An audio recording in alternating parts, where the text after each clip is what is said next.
Hi students, Professor Nugent here. Let's talk about finite sample bias. The correlation between an endogenous explanatory variable and the error term is zero in a limit. That is, as the samples grow unboundedly. Unfortunately, this does not hold in finite samples. And so our instrumental variable estimates are subject to bias in finite samples and small samples.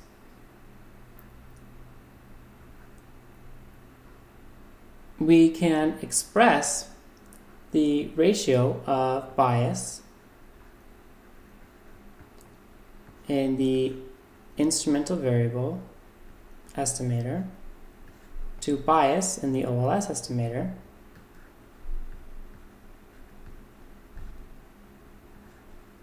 succinctly as a function, the inverse F statistic, where F is the first stage F statistic.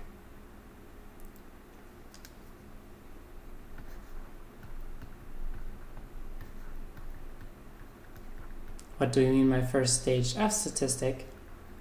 This is the F stat testing the null hypothesis that the coefficients on the excluded instruments in the first stage are zero.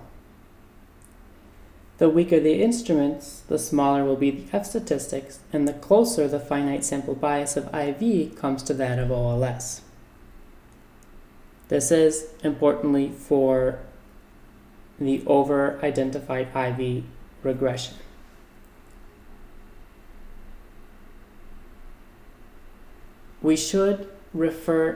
We have previously discussed a rule of thumb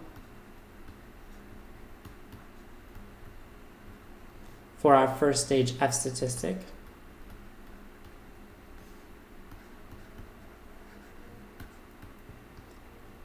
Where the critical value is 10.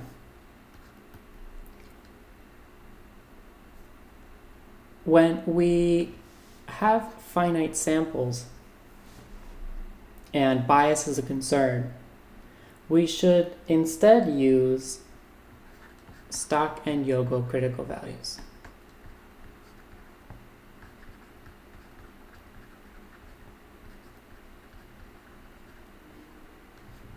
For the first stage F.